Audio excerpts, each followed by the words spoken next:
Hey, this is RJ Beam with Premeditated Fiction, and today I am going to be reviewing Scheduled to Die by Alan Cupp.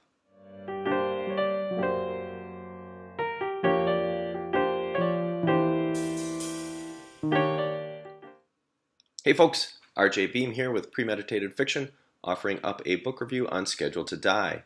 Hey, if you haven't already done so, click that subscribe button so you can stay on top of some of our reviews, recommendations, and ideas on police procedure for authors.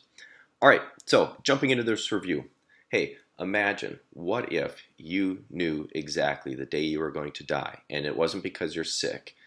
You knew that you were going to die, and you have exactly 1 calendar year to live the most out of your life. What you gonna do? You gonna go on vacation?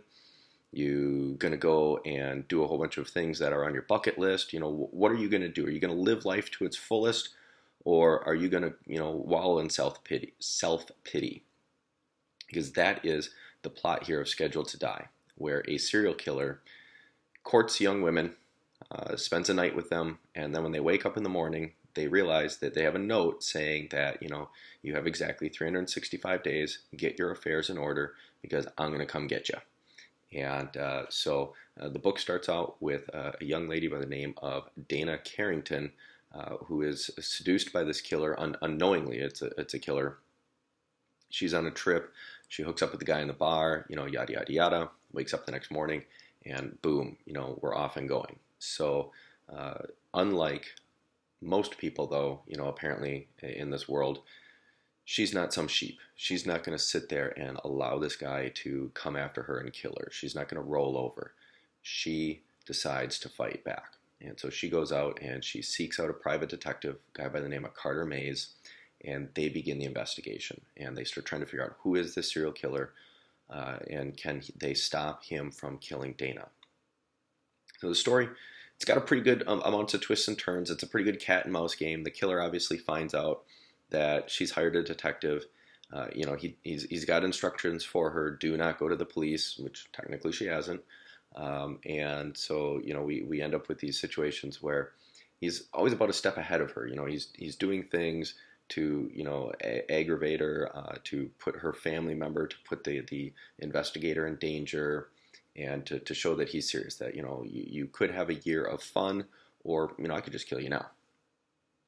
So it's kind of interesting. He's always about a step ahead, but yet he's not so far ahead that he's in a major advantage. It seems like he's planning for them to come after him, but yet he doesn't exactly know what they're going to do. So he's one step ahead, but yet they're able to not fall for some of his traps, if that makes sense.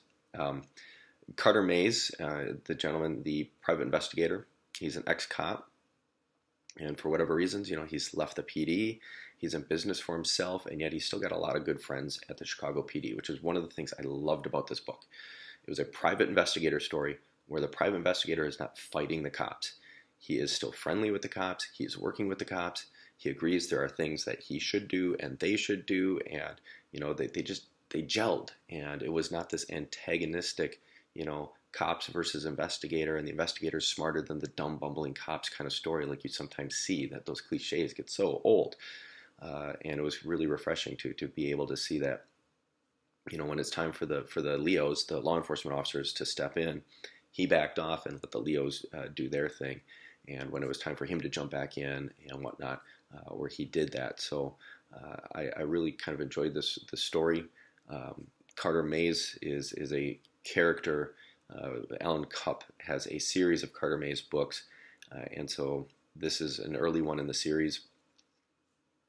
And it's kind of one of those where, the main character is more or less, Dana, our victim, but Carter is a kind of a secondary character, but yet each case he's going to pick up throughout these series seems to be where he will continue on, which makes kind of an interesting series where it's not all about the character who goes from one story to the next. It's about the victim here.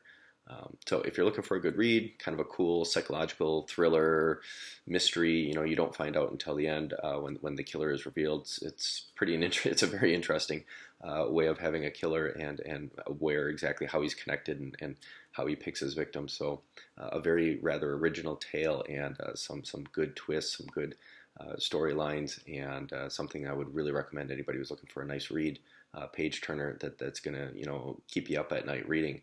Not because it's scary, but because you want to find out what happens on the next page. Check out Scheduled to Die by Alan Cupp. All right, got to say this, a free advanced reader copy of this story was given to me via the publisher through NetGalley. And again, if you haven't already, click that subscribe button to keep on top of premeditated fiction.